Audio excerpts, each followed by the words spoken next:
Welcome, everyone, to our Inspire, Innovate, and Ignite Conversations That Count. And today we're going to be talking about navigating the gifts of a highly sensitive person.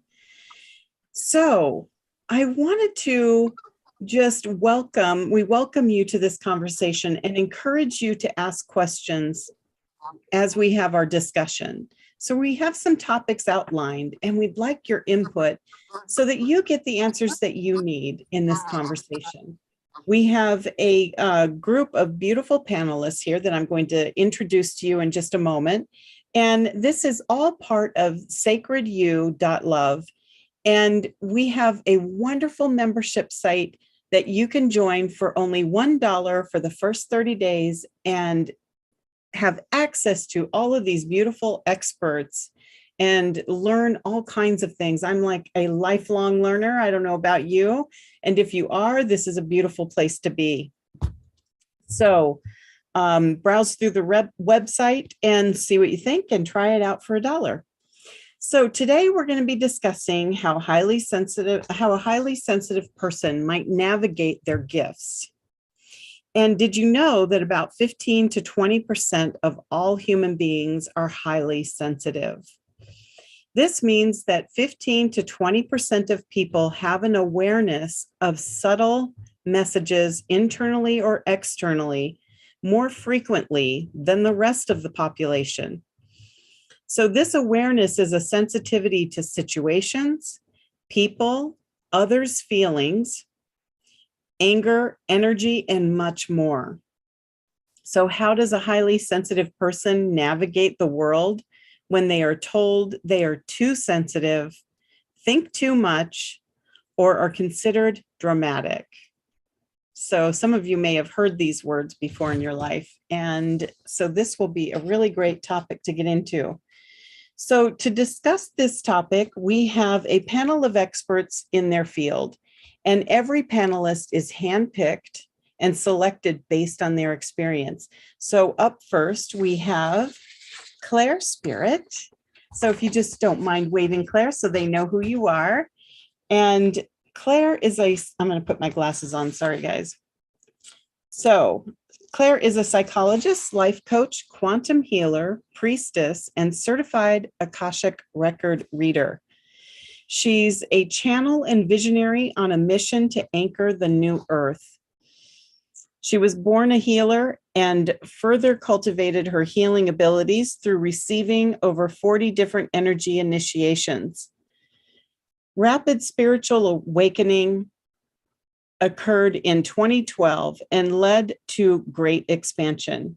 Gradually, she opened most of her clairsenses, clairvoyance, clairaudience, or deepened the ones that she already had widely opened, clairsentience and claircognizance. Did I pronounce that correctly? So Claire, welcome, and thank you for being here. And Claire is in Spain. So this is how wonderful Sacred You is. We have people all over the world. And then we have Jen Rosner. Did I pronounce that correctly? Okay, so Jen is a conscious law of attraction trainer and teacher of the foundational principles of conscious creation, and would love for you to join her to learn how to implement these key principles so you can consciously create a life that you love. You see, success isn't personal, it's structural. Beautiful. And Jen is in Los Angeles, California. And then we have Miranda Kerr. Is it Carr or Kerr? It's Carr. Carr. Thank you. Okay. Thank you, Gisette. And Miranda is drawing on her personal experiences as a highly sensitive person. Miranda helps other highly sensitive people reconcile this gift with the life experiences they encounter. For example, most highly sensitive people experience emotions like shock, denial, and loss of self-esteem on a deeper level when they experience an adversity, setback, or failure. For some, this is the beginning of a downward spiral and can lead to destructive behaviors, one from which they may never recover. Miranda helps highly sensitive people rebound from these challenges so they rise to their highest potential. And Miranda's coming to us from Singapore, so thank you for being here. And then we have Sue Rummick, and Sue is from Toronto, Canada, and she is a life coach specializing in overwhelm management strategies for the highly sensitive person. As a highly sensitive person herself, Sue has been a professional life coach for 15 years, working with entrepreneurs and their families to help make sensitivity a gift and strength. So welcome everyone, and thank you so much for being here. And we are going to start off with a topic of, can each of you, what I'd like to know is if each of you can give me a relatively brief definition of a sensitive, what a sensitivity is that a highly sensitive person would have in their environment. What does that look like? Does everyone understand my question? I jumbled it up a little. Okay. So Miranda, would you mind going first? Not at all, Gisette. So for me, it's walking into any situation, a normal situation, and just picking up the emotions of people in the environment and learning to know what is yours and what is another person's emotions. That's been a huge sort of a challenge and a lesson for me. Beautiful. Thank you. So learning how to sort out your feelings, what belongs and what doesn't. What is mine and what is someone else's. I think that's so important. And I'm going to just kind of go around to who's in order to me. So Sue, would you mind sharing another sensitivity that a highly sensitive person experiences in their environment? Oh, you have to unmute. There. So as Miranda said, I'm in total agreement with Miranda. We absolutely need to know what is ours and what is not, that we do walk into all kinds of situations and pick up on the needs, the wants, the pains of other people. But I think what's also really important is for the highly sensitive person to recognize that there's more going on in their brain that is actually invisibly, unconsciously picking up on these electrical vibrations other people broadcast. So quite often we believe that what we feel is ours because we feel it in our bodies. We physically feel it. So if we feel it, we own it. It's got to be ours. It can't be anybody else. It's because it's inside us.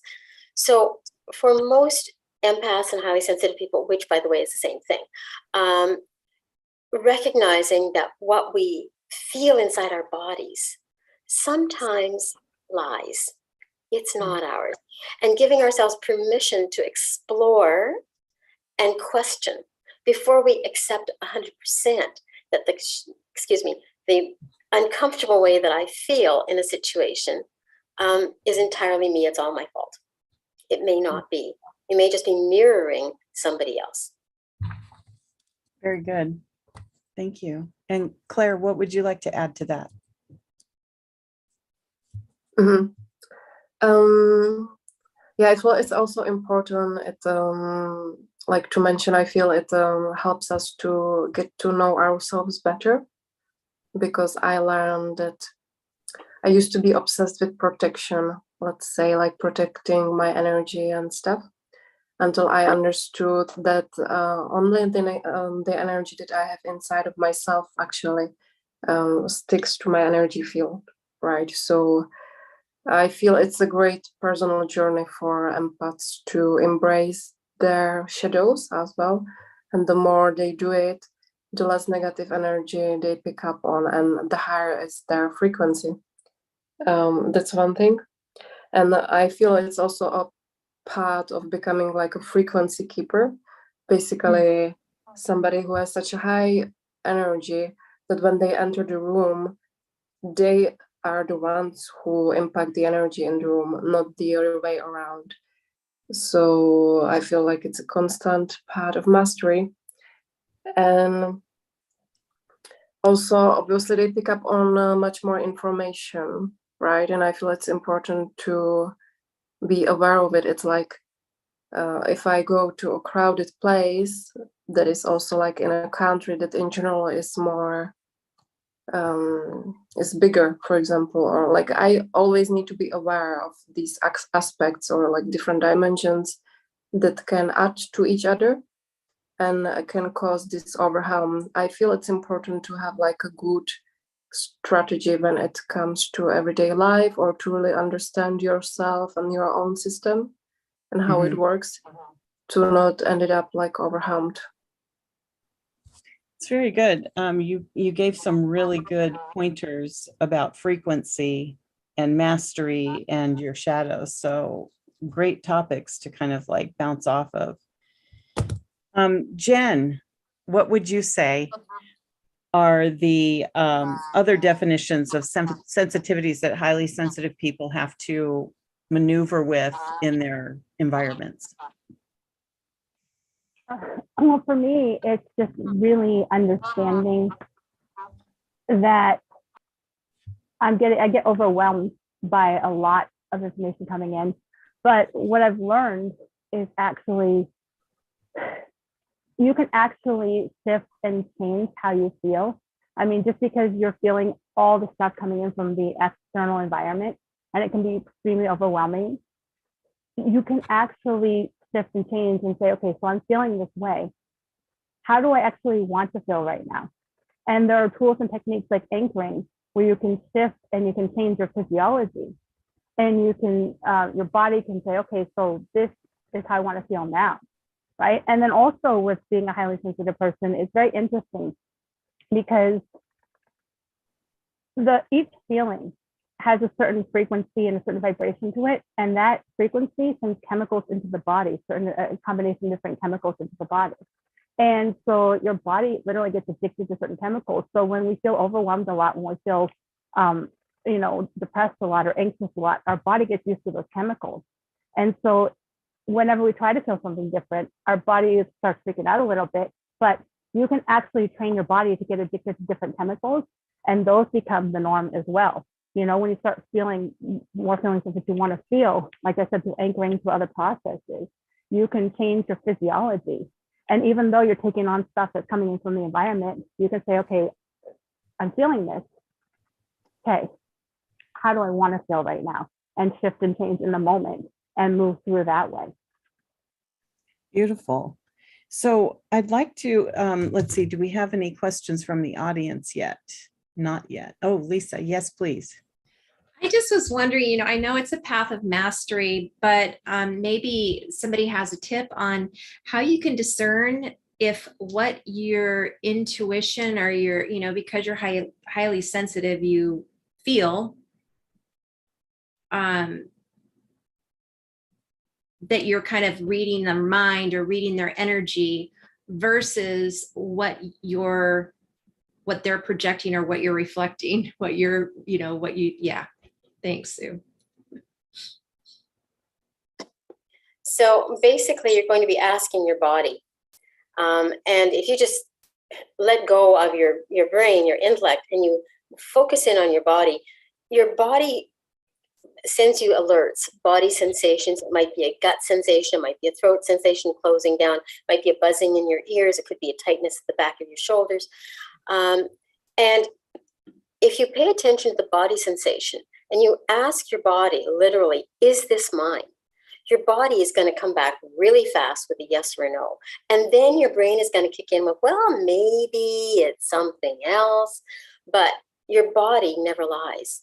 Where your brain goes back to the old stories that it's archived about similar situations and says, oh, well, it's got to be somebody else's because obviously it's too big to be yours, or it's too uncomfortable to be yours.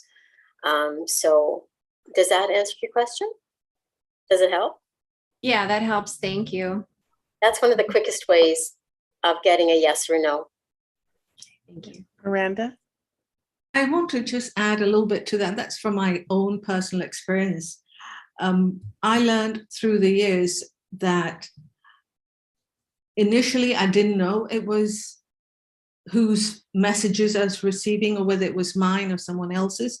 And what I learned and what helped me actually was to not to make a decision just then, and just to let things sort of percolate. And usually when I get a second hit or a third hit, it actually allowed me to see, okay, this is mine, this is not mine. So it was just, traveling through that route, just sort of saying, let me hang on a minute. I'm just going to think about this. And usually I get a second hit, and that sort of validates and confirms what I was getting initially, and also helps me make it, arrive at a decision that these are my thoughts, or this is someone else's thoughts. So it was that trial and error thing that helped me personally. I hope that helps. And I want to echo what Sue said too. Once you become aware of that, and once you become aware of how your body is talking to you, you can pick up the sensations in your body. Okay, these are my hits, because I get, chills, I get my spine tingles. I know then, okay, I know what I'm getting now. So, echoing what Sue said about your body also giving you messages and helping you arrive at that decision. That's beautiful. What I know, Claudia, do you have a question?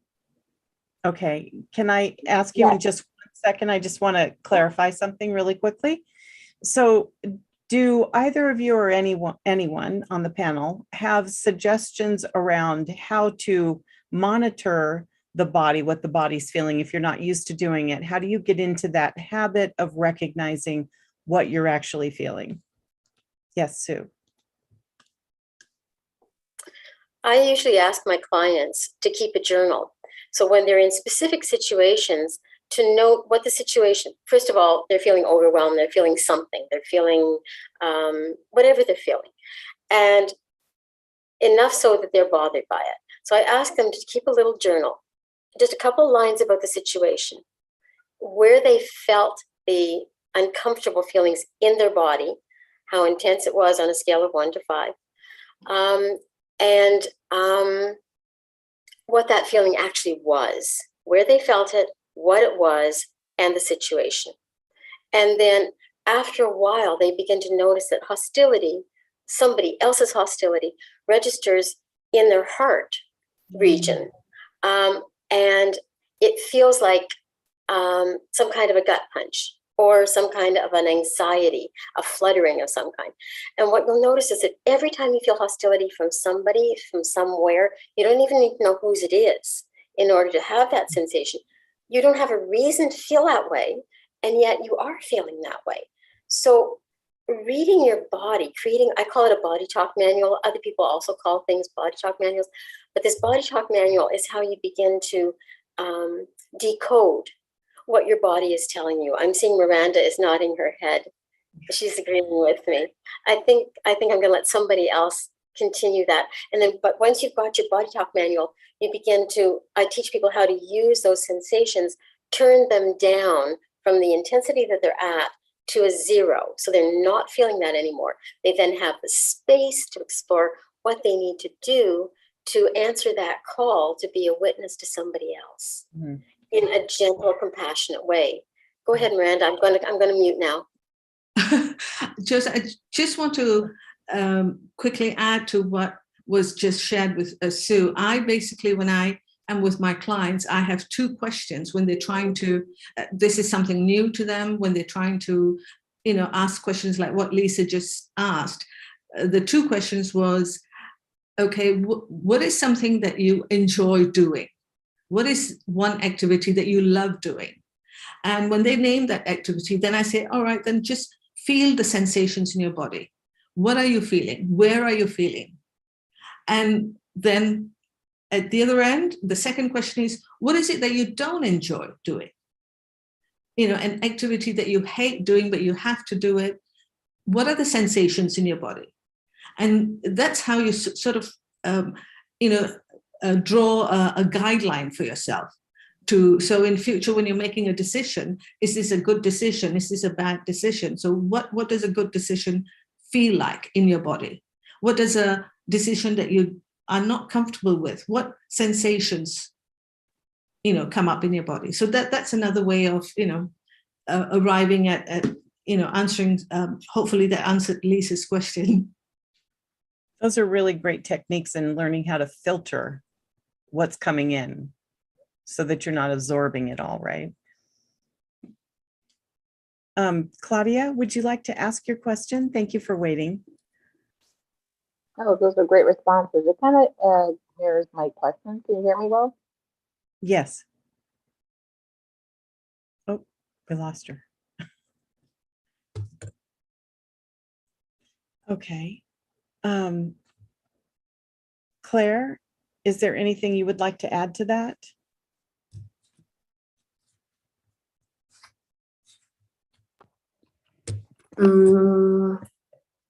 Yeah, I just feel like it's important to, to spend a lot of time on your own with yourself, like clearing your own energies and your own emotions, to not pick up on like too many things outside, because it's also the law of resonance that we pick up more on what we resonate with, right? Or then it's more difficult to clear it from our energy field. Mm-hmm. Yeah. Oh, Claudia, you're back. And in general, I feel physical activity is really, really important for empaths. So that you're Or moving highly the sensitive. Yeah. Mm-hmm. Yeah, that's good. Okay, Claudia, you're on. Yeah. Sorry. Talking about highly sensitive. These earbuds are highly sensitive. I clicked myself out of the meeting. They're present. Can you hear me? Yeah. Well, technology actually really reflects a lot of my life. So my question is actually it's similar, but the thing I have is that I connect long distance. So it's usually not like I've kind of kept myself sometimes in large groups away from large groups, certain areas where I know like all hospitals, I can't go to hospital, like certain places, because I'll start feeling everybody's body. Like I already know, I already do the following, like understand like certain patterns. But the one part is when I pick up something and I realize all of a sudden I'm like going through that journey of how like horrible that feels. And I'm like, wait, finally I'm able to snap out because I'm like, that's not mine. Is that mine? No, that's not mine. I'm able to snap out. But then the next question I ask, as I am a healer too, I don't, sometimes I know I can ask who is it and the person's image comes up to mind. Mm-hmm. But sometimes it's not. Sometimes it's someone from another country that I've never met. And so I'm kind of, and then I'll send kind of like a love, kind of love to them or some sort of message of hope or something. But the part that I'm needing help in is that moment where I'm like, I end up, I sometimes I'm a whole half a day in that, forgetting that it's not me. Mm. Like I literally am like living that emotion or that feeling for so long until so that's the part where now that I figured out how to get out, I sometimes that it's like I lapse my memory of what's going on and I'm just so involved in that moment from the long distance. So nobody's around me. Okay, but you're still getting it's almost like what I interpret what you're saying is almost as if you're in the ether of the energy still. It's like it's been left behind and you still feel it coming. Like it's like I'm that person. Right. So no, meaning I haven't even seen the person. It's like long distance. Meaning Yes. Yes, I believe I feeling? understand. So you don't know the person, you're not connected to them, and yet you're interpreting and feeling as if you are that person. So the energy hasn't impacted with you. Yes, and then the issue, like now I can snap out of it when I'm like, that's not me. And then like kind of like somebody else said, my mind plays trickery. Maybe it is. And I'm like, my body said no. My mind says, So I asked what's it trying to teach me, but the point of it, the point that's kind of hurting me is that if I'm like over 6 hours with that feeling, Okay. which doesn't allow me to function normally, but meaning become stable in some sort of job or something, because then I'll feel everything around me. So you have 4 experts here that can help you. So who would like to go first, Miranda?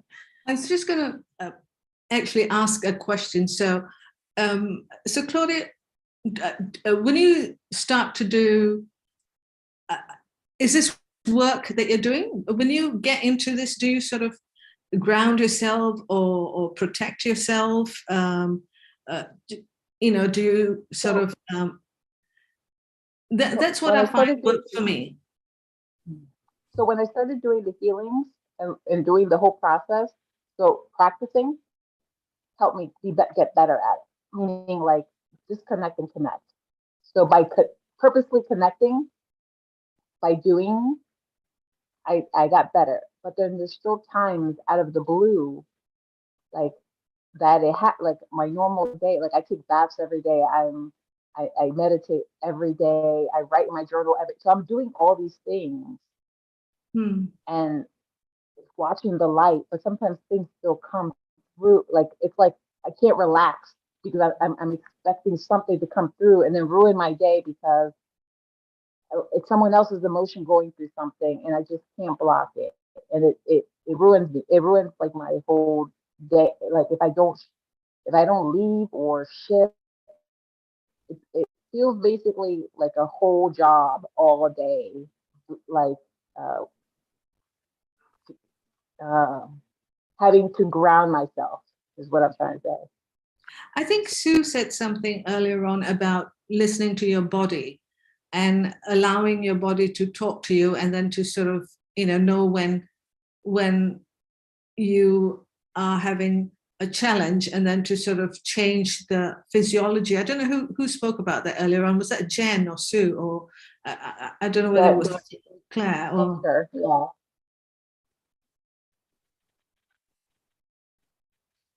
I think that it was Jen who was talking about I think changing. Yeah, it was me, because each feeling has a certain frequency and a certain chemical that gets released into the body. And so, and what's actually interesting is that a lot of times what we feel comes from our thoughts first. And so what's helping me really a lot is, okay, I'm feeling this way. Now, what am I telling myself? I'm telling myself this, I'm telling myself this. I go down a list of all these different things that I'm telling myself.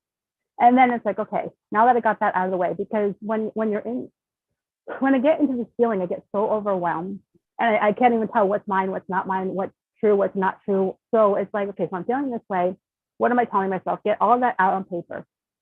Now that I have that all out on paper, then I get into the state of meditation, right? Connect to myself, to super conscious, to my higher guides, whatever. And I say, okay, now what is the truth in this moment? What's the truth?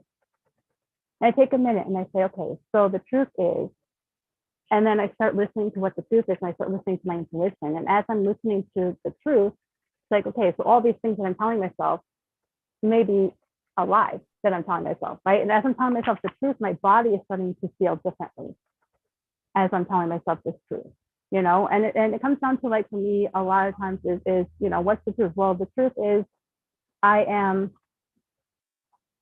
connected, right? The truth is that I'm not responsible for anyone else's feelings or anyone else's life, right? They're creating their life. They're responsible for their life. I don't need to take on this stuff, right? I can be there for them. I can listen to them. I can understand them. But when it comes to how they feel, they're the ones that are choosing to feel that way or not choosing to feel that way, subconsciously a lot of times.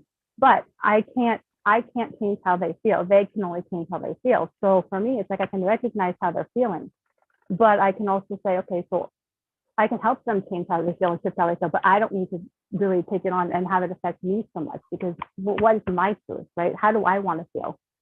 I can only change how I feel. I can only change how I am, right? Everyone else, I can't change anyone else. I'm not, so that's really been helping me a lot, is just realizing that, people are going to feel how they're going to feel. And my only responsibility is how I want to feel, how I want to show up in the world, how I want to be in the world.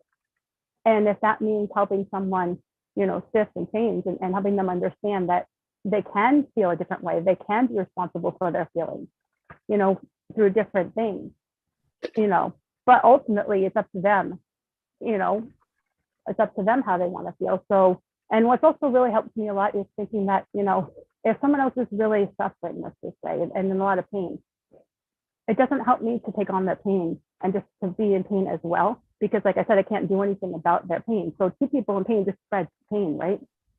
So for me, it's like, okay, so I'm feeling this stuff. How do I want to show up right now? How do I want to feel right now? What's the truth right now? And then if I'm showing up as that, then I'm better able to help them too, because I'm very clear on this is how I want to feel. And this is not, this is their stuff. This is my stuff. So I hope that helps. So it really does, because you kind of have a system. I'm very logical and emotional. I'm an artist, but I'm also an analytical. So on both sides. But what you said, so professionally, I've been able to do that. So when I do it professionally, it's fine. But it's the issues when it's my personal life where everything just feels jumbled because of where I got these natural abilities of being hypervigilant, past programming, personal situation, trauma, whatever. Now I'm like, oh, so when it's the personal side, this is where I'm like, I'm creating new boundaries. Like that's not mine, but I'm still the one who got shitted on, like scapegoated on, because of how I couldn't protect myself as a child. So I'm like breaking up all those programs.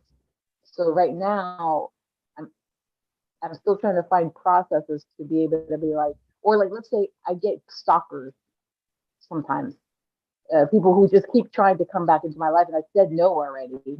And so it makes me feel unsafe. So these are the things that I'm trying to, like, I have no control over certain controls, and I do have certain controls. So I'm doing everything I can, but then when people cross that, I don't know what else to do, because I'm like, and I'm telling them, you're crossing my boundary, and they're like, I don't care. So I think there's a couple other people here who do have something to add to that. And Jen, I loved what you said about really acknowledging what's yours and what isn't yours, so that you can start to really determine what is and isn't. And I believe Sue had something to say first, and then Miranda, I will go to you, and then Claire, I'll ask for your input as well. So Sue, can you please go first? Thank you. I'll try to make this short so that we keep on track. But Claudia, what you're really talking about is shielding. You were talking about grounding. You spend all of your time grounding. But the way that our human bodies are created is that our limbic brain system is connected to an electrical network outside our bodies, about arm's length outside our bodies, that actually is a sensory net that picks up on the vibrational needs, pains, emotions, hostility, love, joy, happiness of everybody around us. So we exist in an energetic soup. And this vibrational network picks up on the strongest vibrations, emotional thoughts, and electrical stimuli coming from other people.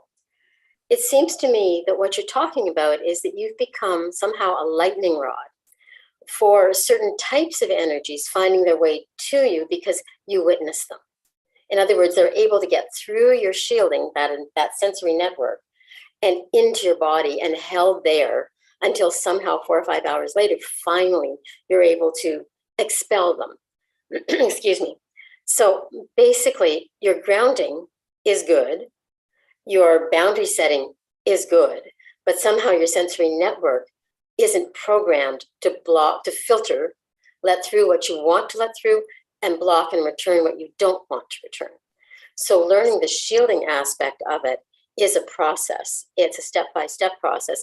It begins with body talk, it begins with permission, and it begins with you talking with your brain, your survival brain, the amygdala that sends out all that chemistry to your body that we've been talking about, to actually start off by calming your energy, sending back a very calm message to the person who's broadcasting and calming their energy, letting them know they've been witnessed and validated. In other words, yeah, you're heard, now calm. And then giving yourself the space to decide, do I need to do anything more than with this person other than having sent that calming message? Because you'll feel them withdrawing from your body as soon as you send the message correctly. And that's also a process. It's a process I've been teaching for a long time, and it works. So that's basically all I'm going to say here. Go ahead, Claudia. So I'm an artist too. So I did my thesis on, it's called Intercambios lullaby, meaning interchange lullaby, like softness, like the surreal installation, 2D, 3D, 4D installation. But it was based on Melanie Betty's Wheel of Consent too. The Wheel of Consent, about allowing people in and allowing people out. So that work, like all the things you're saying, I've been doing all this work, but then I need this little bits of info to get to that next stage of. There's a piece that you're missing though. You've got the wheel of consent, you've got the permissions, you've got all of that, but there's a little piece you're missing, which means that something needs to be taken apart a little further, and something needs to be programmed into your limbic brain system, into your amygdala, and so that you have a process to manage incoming energy. We can talk about that at another time if you're interested, but that's not the purpose of this session. Great. And by the way, I was trained as an artist. That's my background. I'd like, Miranda, before I get to you, I'd like to hear from Claire really quick, because I know that we have a certain amount of time. And Claire, I'd like to get your input, what you have to share with Claudia as well. And then Miranda, I'll go to you. You're on mute. Yeah, apart of what was already said, I think it's also important to work with intention setting, or to also set your intention that nothing can, that your energy is the strongest and that nothing can actually have power over you. Because for me, like shielding and these things, that's like a smaller portion comparing to how much work I did with my mindset, let's say, and really stepping into like empowerment and like feeling that nothing can have power over me. And then also when I shield myself or when I protect my energy, I do it also from this space, and it makes it much more powerful, because empaths sometimes they feel like they feel vulnerable, right? But what this teaches me as well is to empower myself and to work with my magical abilities. And also, for example, banishing some energies from my energy field or sending them away. All those things I do. Yeah, I think everyone is offering you such a beautiful strand of something similar, that it's all. And Miranda, would you like to? Thank you, Claire. Was there anything else you wanted to share around it? Not really. Okay. And Miranda, please. I was going to echo a little bit of what Sue said, and also I think Claudia, you are such a bright light, and this is why the lesser beings are attracted to where you are. That's one thing. And secondly is that I always believe in baby steps. And so take what works for you where you are at the moment. So if shielding and grounding works for you, that's great. I know from my experience when I started working on myself, and when I used to see clients and not ground myself, not protect myself, not shield myself, I actually hurt myself physically a couple of times, quite badly. I literally punched myself in my eye and tore my pupil. And that happened to me. Now, after that, I learned the lesson, and now I ground myself, I shield myself. I've got my clear quartz here. This all works for me. It works for me. And I think what we need to do is if I was to advise a client, I would say, let me meet you where you are. And these, let's take baby steps. Do this, try this, explore this. There are many options. That's what I would say, Claudia. That's really all very good advice. How do you feel, Claudia? Do you feel like you were served?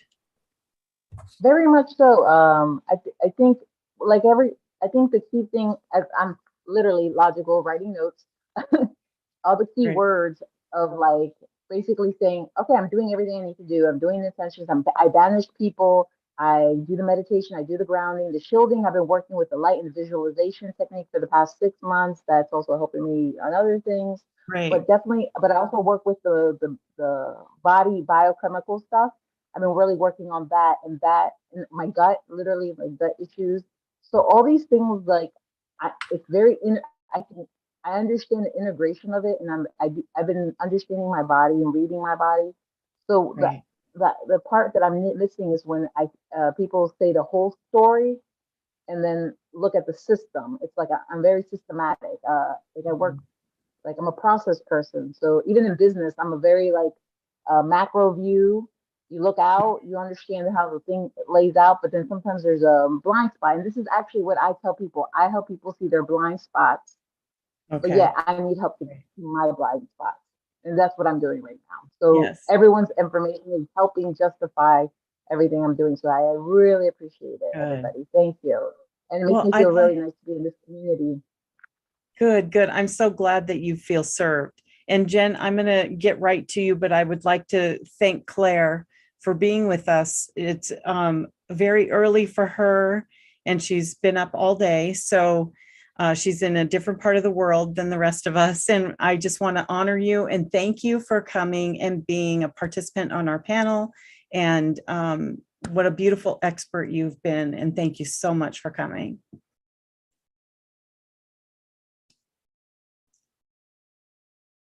Yeah, thank you so much as well for having me. I had a great time. Yeah. Yes, great. Thank you so much, Claire. Have a good evening. Get some sleep.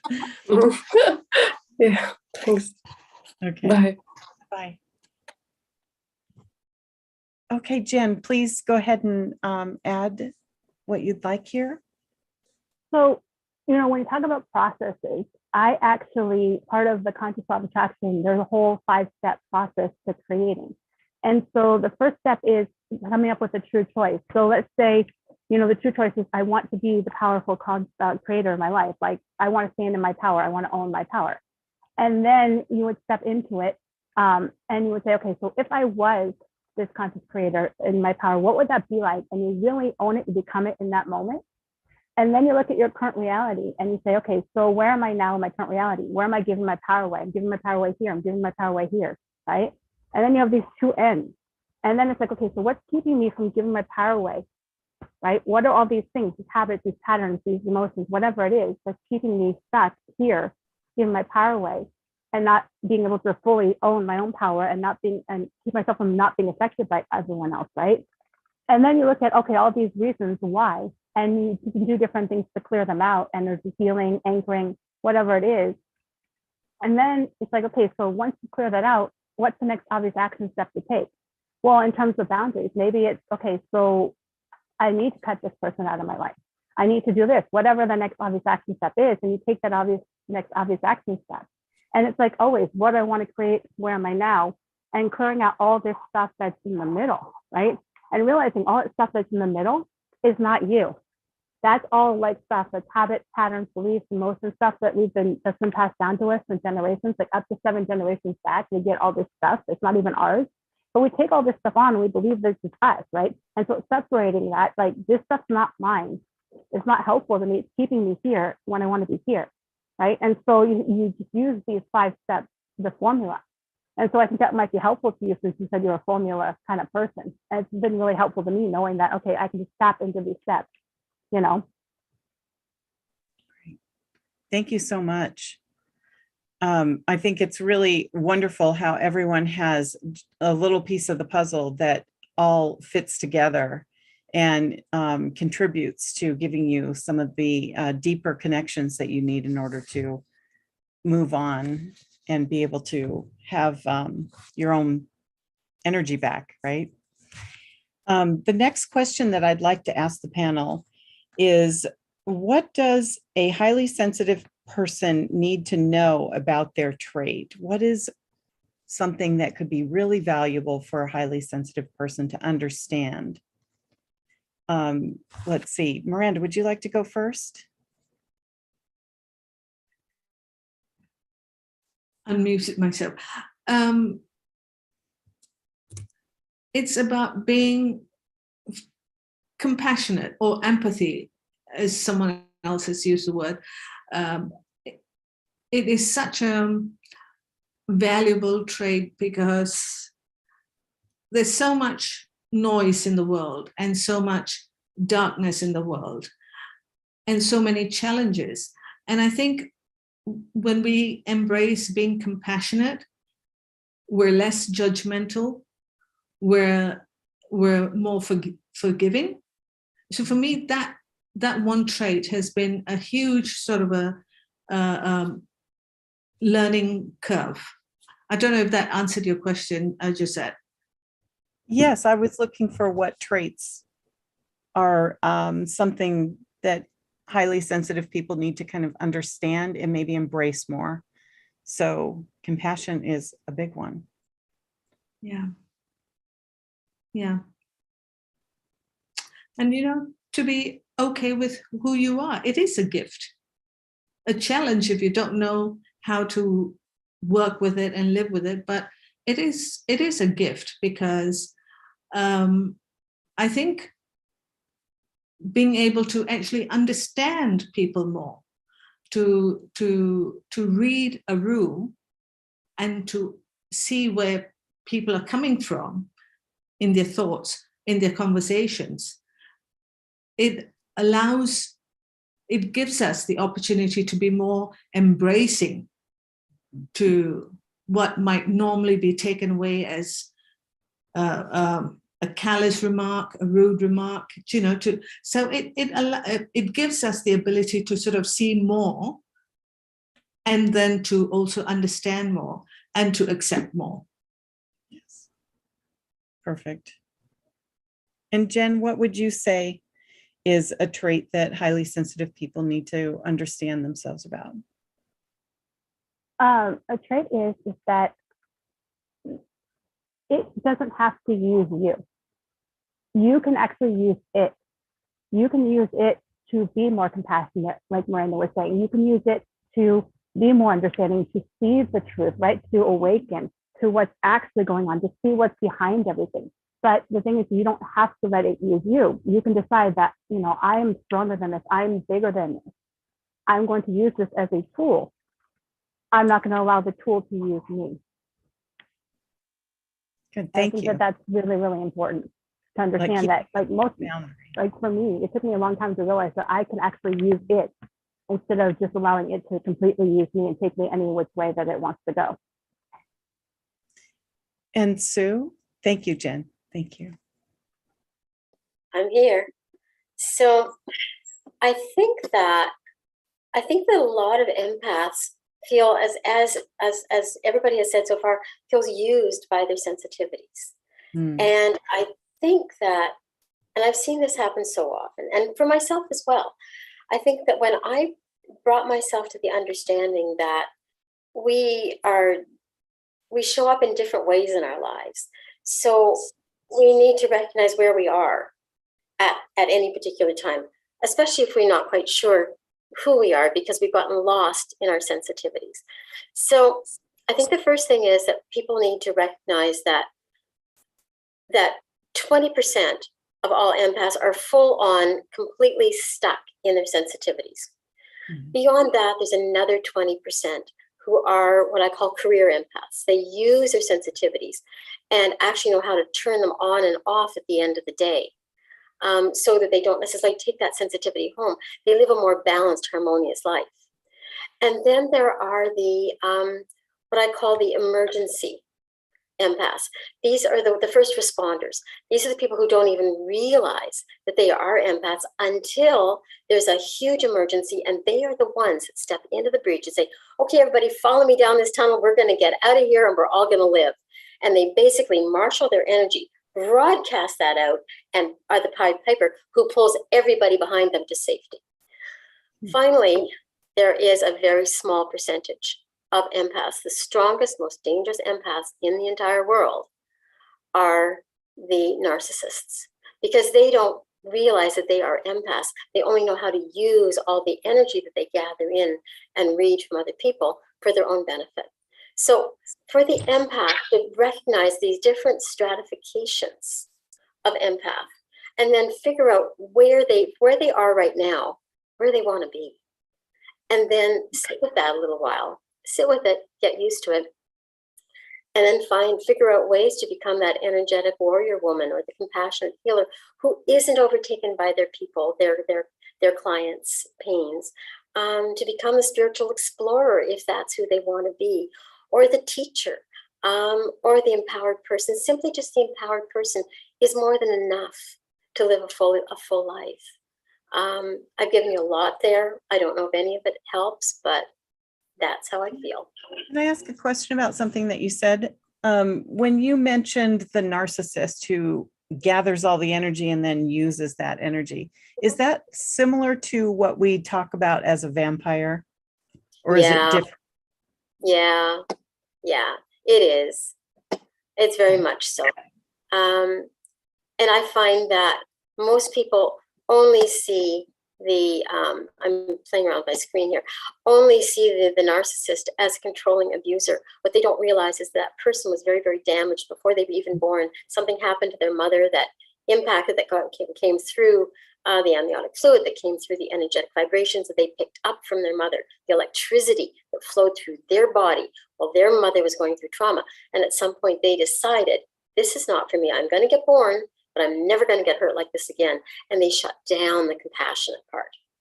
Can they open it up again? Only with very great difficulty and a huge amount of therapy. And don't anybody ever, no empath, don't go trying to fix them, because they need more help than you can give them. Yeah. Did that answer that question, or too much information? No, I thought that was very precise, and it did answer my question. But I can teach people how to manage narcissistic energy so that it doesn't get through and harm them or control. Great. Thank you. Well, is there anything that any of the other experts would like to close with before we end? We only have a few more minutes left. And I'd like to give you an opportunity. Jen, is there anything you would like to close with? Just that realizing, there's so much here, but just realizing that, again, you are actually in control and you can use this as a tool. And then also, when we're picking up other people's stuff, sometimes whatever they're feeling, whatever they're going through, we don't need to fix that. Mm-hmm. Maybe they're not broken. Like, no one's broken, right? That's part of their experience. That's part of what they're choosing to create in their life, unconsciously, subconsciously, right? That's part of what they need to go through to learn. And so what we also have to realize is that just because we're taking on someone else's pain, that's exactly where they need to be in that particular moment, right? They need to go through that and they need to learn. And so when you look at people as whole and complete, and they're just going through different experiences, but you don't need to fix anything about anybody, you just kind of accept that everyone's on their own journey. Everyone is on their own path and in their own area, right? In their own way. It's like, it takes a lot of freedom away. It's like, okay, so I can just accept people. I can love people. I can accept them. This is where they're at. This is where they need to be. I don't need to fix them. I don't need to take responsibility. And then you bring it back to yourself. Like, okay, so where am I on my journey? What do I want to create next? Where am I going? Right? And it's just that allowance of letting people be who they are and letting yourself be who you are, and that breathing room, that expansion. I'm like just feeling that expansion right now. I don't know if the room is expanding, but I'm just the energy and expanding when I'm talking about this. But yeah, it's really like, just because you feel it, just because you're feeling someone else's pain doesn't mean that it's bad or it's wrong. And also one more thing is about negative so-called negative feelings. There's no such thing as a negative feeling, because all feelings come from a positive intent. So if someone's feeling pain or something you call negative, that's serving them in some way. And so it's a positive thing. And so I think it's important to look at things as not good or bad, right? And not just because it's different than what we want or what we don't like what we feel or what we feel. We need to let them have that experience and understand that that's perfect for them. That's where they need to be right now. And they're whole and complete. They're just going through that experience. Oh, that's really terrific. Thank you. Thank you, Jen. And Miranda and Sue, would you like to close with anything? I think I've said everything. Sue? We're so eager. What's yours, Yeah. Sue? I think the only thing I would want to say is that most empaths, all empaths, have been empaths since they were born. It's a brain anomaly. You've got an extra DNA strand in the frontal cortex, which picks up, it's the emotion center of the body, and it picks up on all the vibration, that energetic soup is flying around you. And recognizing that you aren't broken in any way, that your brain is created slightly differently. That 20 to 30% or the 15 to 20% we were talking about, people who are highly sensitive, you all have that brain anomaly. It is genetic. And if you actually look back at your family tree, you will find that there are healers, there are people who pick up intuitively, who were the ones that everybody went to for compassion. But most people in modern society find that being a highly compassionate person or being a highly sensitive person is uncomfortable for people who are not, because they think we know things about them that, and we probably do, that they don't want known. So they tell us when we're very, very young, don't tell people you know that or they won't like you. Don't show who you really are, because people won't like you. You won't get what you'll be shunned in our family, basically.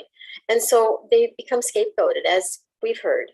And so many, many empaths at very early ages, 3, 4, 5, 6 years old, who were telling their truth, who told what it was that they saw and they felt and they heard from everybody around them, were told, shh, shh, shh, shh, don't say that because you'll get kicked out of the family. And so we learned to turn those things down, turn them off. They became our dirty secrets. And what I'd like empaths everywhere to know is that single DNA strand is actually your protection. It's connected to your survival center. And when you learn how to work with it, it will become your greatest strength, and it will carry you through and make you the most respected person in that family that used to shun you. Anyway, that's all I have to say. I think I'm done now. I think that you've all summarized it so well. I want to thank our panelists for being here, that being a highly sensitive person is actually part of your superpower. That's what I heard.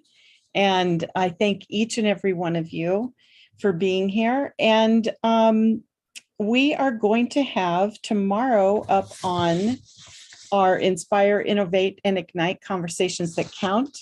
We will be having a conversation on finding your flow in change. So again, if this panel was exciting for you and you'd like to know more, please come to sacredyou.love. And for just $1, you can try out the membership and have all this wonderful access to experts. So I thank the audience for being here. Very much appreciated having your questions and your participation. That is really brings a lot of energy to the panelists and makes our conversation even more fun. So if you would like to save the chat, if you aren't aware of how to do that, it is located at the bottom of the screen. And when you go into the chat, you'll see on the far right where you would make a comment, 3 dots. You click on that, it says save chat, you save it, and then it will say at the top there, it says chat saved, and then to the right, show in folder. If you click on that and then minimize it, you won't lose it. I've learned the hard way, so that might be a helpful tip for you. And we look forward to seeing you tomorrow on our Finding Your Flow in Change. So thank you everyone for being here. Appreciate your participation.